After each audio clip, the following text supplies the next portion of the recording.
Well, I'm 20'5" in my stocking feet. How big is your shoe? What size do you wear?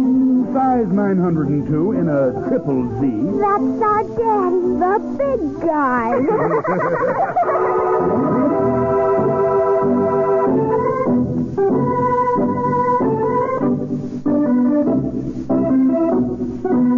NBC presents The Big Guy in the final story of the current series of adventures of a very unusual detective, Joshua Sharp. Joshua Sharp works for his clients on a strictly cash basis to provide for the needs of his nearest and dearest, Josh Jr. and his daughter Debbie.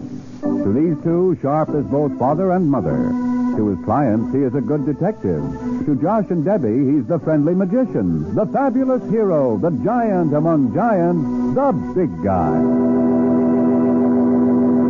Tonight's adventure with the Big Guy, the case of the patent leather bag. One thing I've always emphasized to my kids has been the importance of keeping their word. If you can't keep a promise, don't make a promise, I've always told them. But once you've given your word, be bound by it. Keep it no matter what. I didn't expect Josh and Debbie at their age to latch onto it too thoroughly. My idea was to plant the seed by repetition so it would take root and flower at some later date. Certainly I was unprepared that morning at breakfast when I suddenly noticed the enormous black eye that had blossomed on my son and heir. Now, it's all right, Daddy. Josh, where in the world did you get that? There's nothing to worry about. Maybe not for you and me, Debbie, but it's Josh's eye. Well, I put a little piece of beefsteak on it. A shiner like that deserves a pound of beefsteak. Who gave it to you, son? A kid. What kid? Just a kid. Now, tell the truth, Josh. To that horrid little Tubby Denton. Tubby Denton? The fat one with the stick-out teeth and front. Oh, the druggist boy. Yeah, the druggist boy. He just walked up to Josh. I was watching, Daddy, and he hit him in the eye. Just like that. For nothing. I see. Well, son? Well, what? How does Tubby look? He never did look very good to me. No, you know what I mean. No, I don't. What did you do to him? Nothing. Huh? I didn't do anything to him. You mean you let another kid paste you like that and get away with it? Yeah. Why, Josh, I'm surprised at you. You are? Of course I am. Did you expect me to be anything else?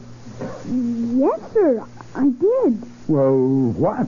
You remember, Daddy? Remember what? Last week, Mrs. Tyler called up because Josh had punched Willie Tyler in the nose, and she threatened to tell the police officer. Yes, I remember that. And you made Josh promise not to have any more fights with anybody, ever. Oh. Under no circumstances, you said. I did make you promise that, didn't I, Josh? You mean you didn't remember? Oh, of course. Sure, I remember. So that's why you didn't... Well, I'm proud of you, son. I'm very proud of you.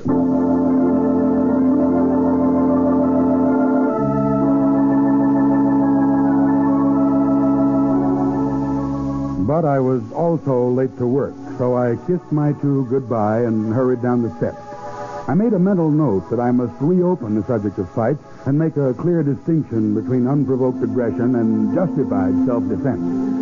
I was just hurrying along the second-floor corridor, I remember, when I looked up and saw Mrs. Jessup standing in her open door, looking at me with a worried frown. Mrs. Jessup was a widow and our landlady, and I stopped short at that look on her face and asked her if there was something I could do for her. She answered my question with a question. Why don't you just return it, Mr. Sharp? I'm not the one to make trouble. What's that, Mrs. Jessup? Well, there's no point making mountains out of molehills, I always say. I don't quite understand. It's all right, Mr. Sharp. Kids will be kids. I guess we've all done worse things ourselves, if we could remember back. Worse things? Worse things than what? Now, don't get yourself all overwrought, Mr. Sharp. Wasn't worth a lot, just an old patent leather handbag.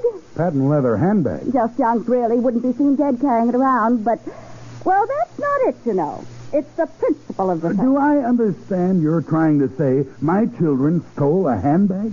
Well, I don't like to say steal. I hope you're prepared to say more than that, Mrs. Jessup. Now, it was just as much my fault as it was theirs.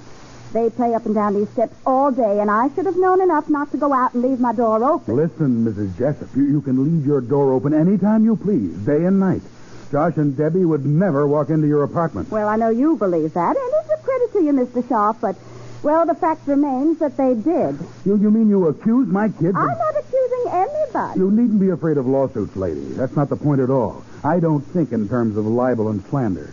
It's understandable that a person can make an innocent mistake. But... I'm not making a mistake, innocent or otherwise. And I want details. Cold details with no more faith-saving hypocrisy. All right, then. You can have them, Mr. Sharp.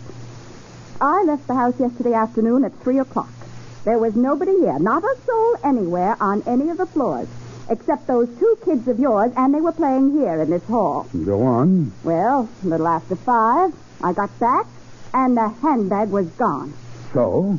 Well, how much more do you want? That's your case against my kids. Well, I don't expect a father to believe bad things about his children. I wouldn't believe bad things about a 3-time loser on evidence like that. I tell you, there wasn't another soul in the house. Well, there must have been. But there wasn't. Well, what about the janitor? Heinke wasn't here.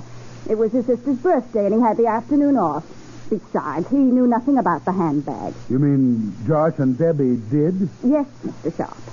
They saw me take it out of the sideboard drawer one day last week when I gave them a nickel for sweeping up the sidewalks. There was money in the bag? Oh, very little. How much? 5. 5 $1 bills. But that's not the point, Mr. Sharp. There were some very valuable papers inside, wrapped in a rubber band. And if they'll just return them... Now, look. If they touched anything of yours, you'll have it back in the next minute and a half. But I'll stake my life they know nothing about it. Naturally. They may say so. And if they do, I want it understood that they'll be telling the truth. But... And I'll believe them. And what's more, Mrs. Jessup, so will you.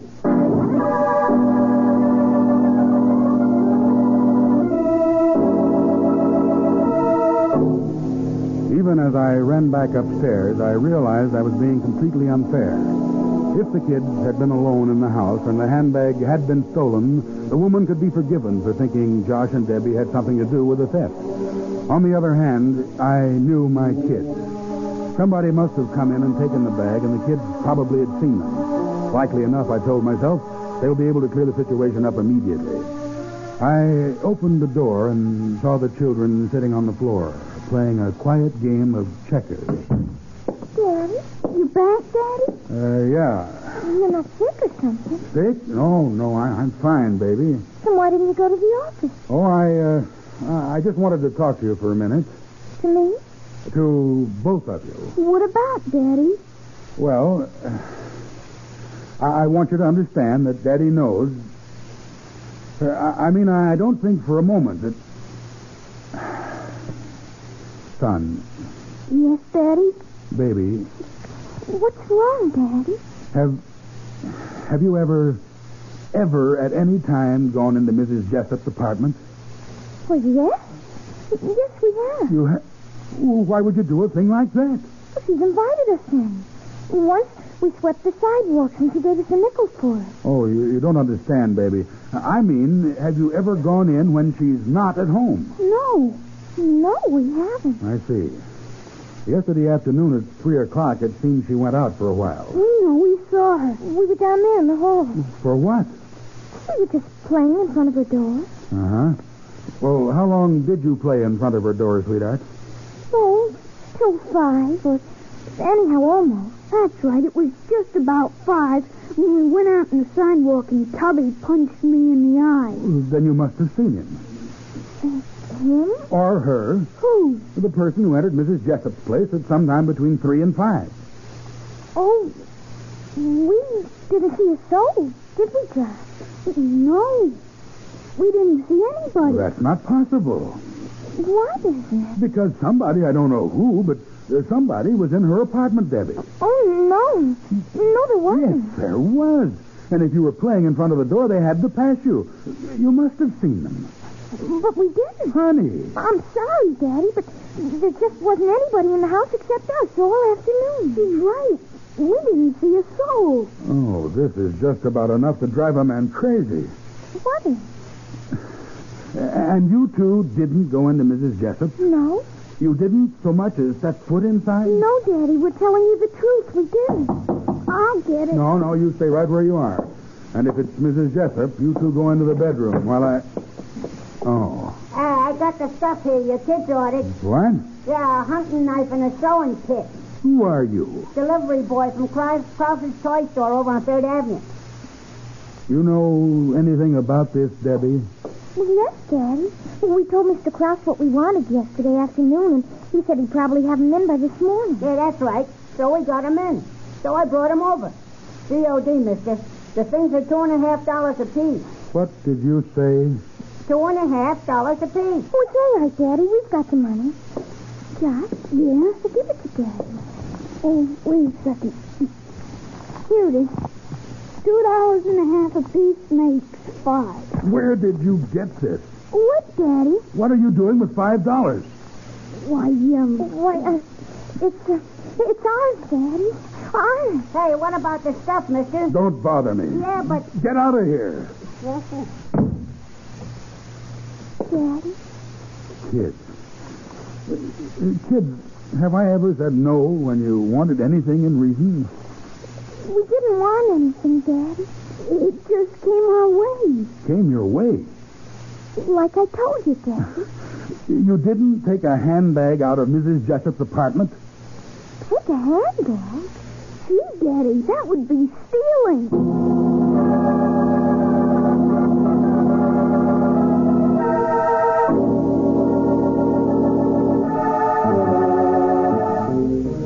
By the time I'd gone back down to her floor and faced her, I was hot under the collar, and the words flew high and fast. I'm sorry if your kids have talked you out of it, but they haven't talked me out of a thing. And they don't have to. We'll see about that. Now, look, Mrs. Jessup, I've talked to them, and you've got your answer. I'll talk to them myself. I advise you to lay off my kids, and I mean it. I refuse to be robbed and do nothing about it. Okay? Then what you need is a policeman. Where are you going? To get the cop off the beat. No, you mustn't. You mustn't. No? Well, I'm going to. Please, no. I'll leave the kids alone. I won't bother them. I'm sorry. I'm awfully sorry. And it's too late for that now. You've put them under a cloud, and it'll take routine investigation to get them out. No, Mr. Shaw. Mr. Shaw. Please.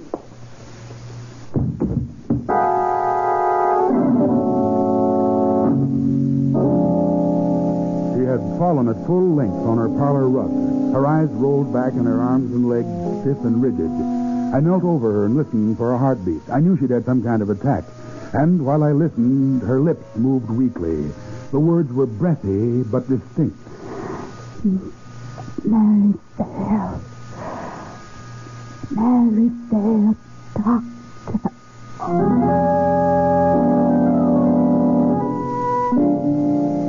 Stricken as she was thinking clearer than I. And finding her address book, I looked under the M.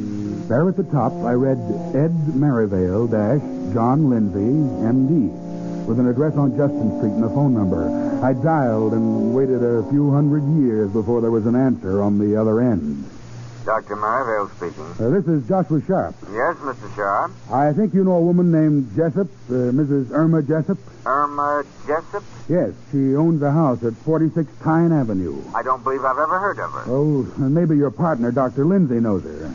No, I'm quite sure he doesn't. Well, she's heard of you. She's got your name in her address book, and she needs help fast. What's the trouble? She collapsed about 5 minutes ago. I see. Is she conscious, Mr. Sharp? More or less, but she won't be conscious long. Very well, sir. I'll be over in just a few moments.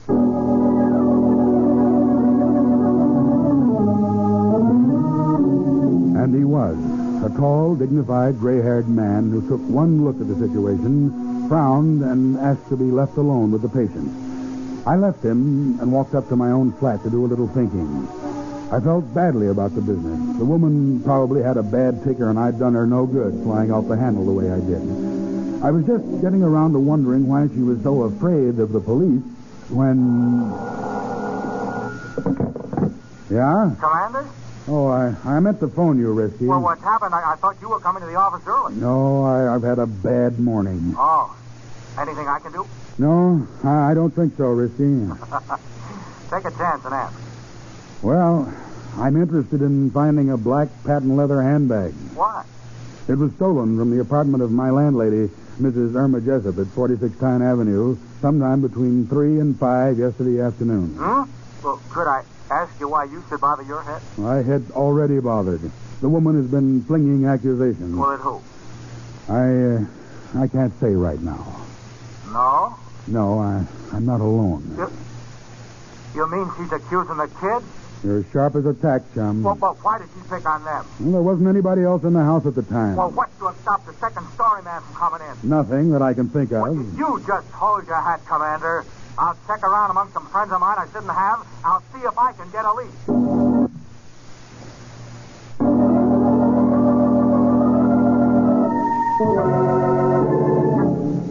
I don't know how long I sat by the phone, carefully avoiding the necessity of letting the kids know about what had developed below before there was a knock at the door. I opened it to see Dr. Merivale standing outside in the hall. One look at his face, and I stepped out and closed the door behind me. I suppose you couldn't have called me any sooner than you did. It wasn't soon enough? She suffered a sudden and severe heart attack. She's dead? Yes. Do you happen to know who's the next of kin? I have no idea. Maybe your partner does. My partner? Lindsay. Oh, yes, of course. Well, I can ask him. And will you call me back? Of course. Perhaps I can leave the death certificate in your care. If you want to. It would be convenient. Well, then I'll hear from you. I'll call you back sometime in the next 3 hours. Oh, thanks, Doc. If by any chance one of the kids answers the phone, don't let on that the lady's dead. Oh, certainly not. I'll break it to them myself in time. I understand. Daddy? Yes, baby. What's the matter? Oh, nothing at all. Who is that outside? Just a man, a fellow I know. Is there anything wrong? No, why should there be? Excuse me, kids. Yeah? Look, Commander, I did a little snooping. Well? Well, I can't put my fingers on that handbag, but I got something for you. Yeah? Word got to me through one of my contacts that for a few bucks, a certain character will tell a little story about that lady at 46 Tyne Avenue. About Mrs. Jessup? So goes the report. I don't quite follow. Well, neither do I. I'm just reporting. But in case you're interested in taking a cab to the Rutley Hotel, that's at 104th Street, that guy's name is Bowden. Bowden? Matt Bowden. And he keeps house in room 51.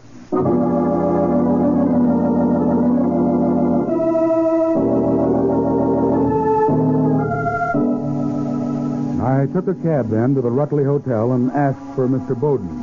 I was told that Mr. Bowden wasn't in his room and that I could wait in the dingy, narrow little lobby.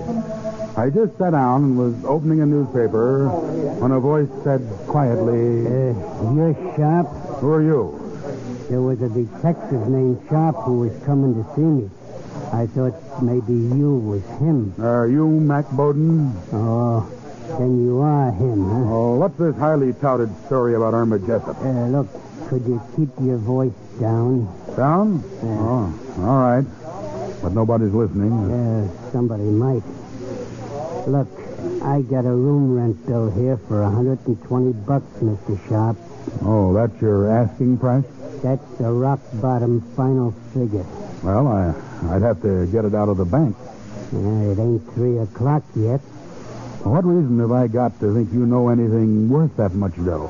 Well, I spent 10 years in Atlanta Pen on a robbery charge. How does that concern Irma Jessup? I ain't saying who it concerns.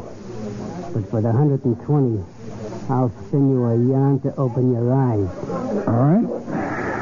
I'll stay right here. You coming back? Yes. With the dough? With the money. Bowden!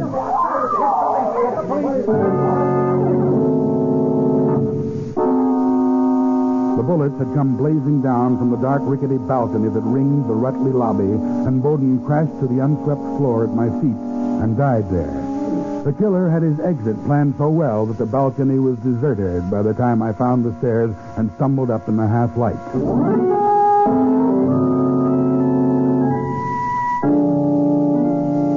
An hour later, hour, I was back at 46 Tyne Avenue, ransacking Mrs. Jessup's belongings and finding nothing to clear the air. I was just settling back to take a breather when... Hello? Mrs. Irma Jessup, please. Who's this? It's Dr. George Huddleston. I'd like to speak with Mrs. Jessup, please. I'm afraid you can't do that. I want to find out how she's feeling. Well, you can't do that either, Dr. Huddlestone. She's dead. What's that? She died this morning of a heart attack. If this is supposed to be humor, it's not funny. It isn't humor, it's fact. It is not a fact, sir. No? I happen to have been her physician for years. She's given a rather unpleasant nervous seizure. But a fatal heart attack is out of the question. Now, listen. You listen. I examined her only 3 days ago. Her heart was as sound as yours or mine.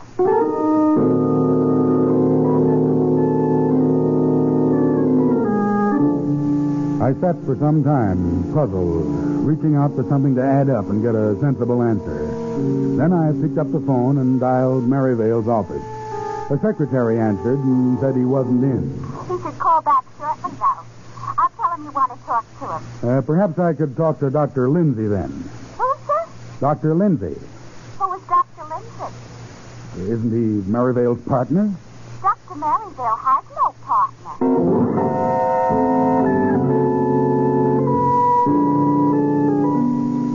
I hung up slowly, then I took Mrs. Jessup's telephone list in hand and turned to the M's again. There it was, Ed Maryvale - John Lindsay, M.D. Studying the names closely, it suddenly hit me. If Maryvale and Lindsay had been partners, she would have listed them as M.D.s. Here, plainly written, was M.D., singular, without an S. And I knew that for one reason or another, Maryvale and Lindsay were two names for the same man. I thought back over the morning, Mrs. Jessup's wild concern for an old handbag, her death, Maryvale's diagnosis, and Bowden's sudden murder. And then I remembered Bowden's hint about having been in the penitentiary at Atlanta, so I phoned Captain Murphy at Homicide to do a bit of research. When I'd hung up, I climbed the stairs to where Josh and Debbie were still quietly playing checkers. You don't have to worry, Daddy. Don't I, baby? We told you the truth about the handbag. We didn't touch it. I don't want to know about the handbag anymore. No? No, I'm sure you told me the truth about it. But I'm also sure that, for some reason or another, you lied to me about something else. Look, children, Mrs. Jessup is dead. Dead? And she was murdered. Mrs. Jessup? And a little while ago, a man was murdered, too. He wasn't a good man, but he was killed like a dog. I don't understand, Daddy. Nobody's too sure of anything yet. And I'm only sure of one point. What's that? I'm sure that you two did see somebody enter the lady's apartment yesterday afternoon. Oh, no. Now, be careful, sweetheart. There's a lot involved here.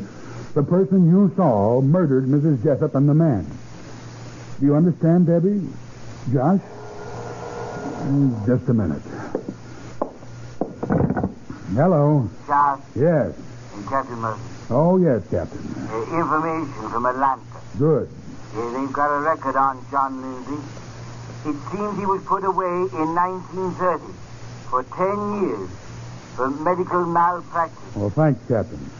Anything else we can do? Oh, I'll let you know later. Oh, what a headache. Daddy? Oh, Daddy? Debbie, Josh, now I must know who passed you yesterday afternoon and went into Mrs. Jessup's apartment. You must tell me. Do you understand? You must do as I tell you. We're doing as you tell us. Well, anyway, we're doing as you told us. What? Well, didn't you say that your word is your bond? And that once you give it, you should stick by it no matter what it means? Why, yes, I did. We didn't know. He came up the stairs and saw it and said he'd give us $5 if we give our word never to say we saw him. And we gave our word. We gave it. And now we've broken it. No, baby. Who was the man you saw? We don't know. Honest, we don't. I got your message, Mr. Sheriff. Daddy. Yes, son. It was him. Okay, Josh, and you really haven't broken your word. I've known it for quite a while. What is all this, Sharp? I've known that you murdered Mrs. Jessup, Dr. Merivale. Well, how dare you say such a thing? You killed her when you sent me out of her flat. It was too good a chance to miss. She was unconscious, and all you had to do was not administer to her. Let her die, which was murder just the same as if you used a knife or gun. You must be insane, Sharp. Why should I have done a thing like that? Because she had proof that you'd been imprisoned for malpractice years ago under your real name of John Lindsay. This proof was in the handbag that you stole yesterday from her flat. And today, with everything fitting your purposes, you let her die because you were afraid she might continue to work her little blackmail racket. Do I look like a man who could commit murder? Frankly, no. But your killer instinct definitely asserted itself later today when you had to do away with your ex-cellmate, Mac Bowden, in order to finish this whole nasty business. Do you think you can prove this? I know I can. Then I must ask you to put up your hand. Now, steady. Steady, kids. It's all right. Don't get scared. Nothing's going to happen. I wish you were right, Sharp. I don't relish this or anything I've had to do, but it's been forced on me. You wouldn't really kill again. What choice have I? Hey, listen, what about that COD? Look out!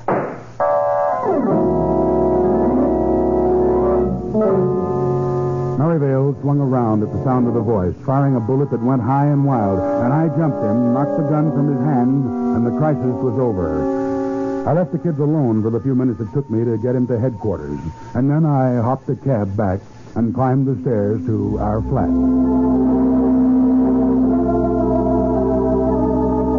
The kids were looking at their new toys, the knife and the sewing kit. They were pleased enough, but they looked a little guilty. I could see it and feel it. What's going to happen to that man, Daddy? Don't you worry about him, son. But we can't help it, Daddy. We promised we wouldn't tell. It's all right for you to tell. It was the only thing to do. But you taught us never to make a promise unless we could keep it. Well, there are some times when you should break a promise. Well, that's confusing. Yes, I know. You always tell us about how important it is to keep our word. Well, circumstances alter cases, son. That is, in some degree. It depends on who you give your word to. That's hard to understand. It's awful hard. You want to know something else that's hard to understand? What? What, Daddy? How I ever managed to get two wonderful kids like you.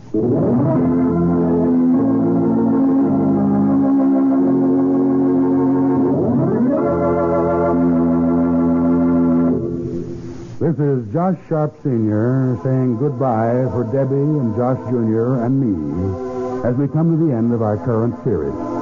We all hope that you have enjoyed our stories, and if you'd like to hear more of them, please write and tell us about it. Just write to me, the big guy, care of NBC, New York. We'd like very much to hear from you. Debbie? Josh? How about it? Oh, we would, Daddy. We would. Yes, Daddy.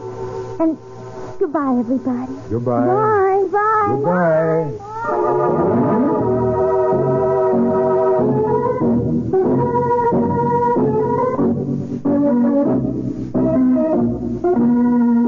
NBC has presented the last of a series of adventures of The Big Guy, played by Henry Calvin and featuring David Anderson as Josh Jr. and Joan Laser as Debbie. The script was written by Peter Barry and directed by Thomas Madigan. The music was composed and played by Jack Ward. Members of the cast were Anita Anton, Joseph Bell, Bill Gray, Burford Hampton, and Sandy Strout as Risky Skinner. Your announcer is Peter Roberts.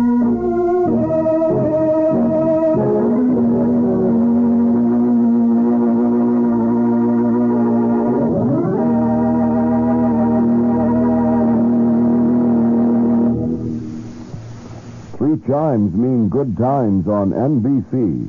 Joan Fontaine and Herbert Marshall star in tonight's Theater Guild on the Air presentation of the fascinating love story Michael and Mary. Another Sunday evening favorite is the authentic drama series Tales of the Texas Rangers, starring Joel McRae as a member of the nation's oldest police force. That's top Sunday evening listening on NBC tonight. Charlie Wilde, Private Eye follows on NBC.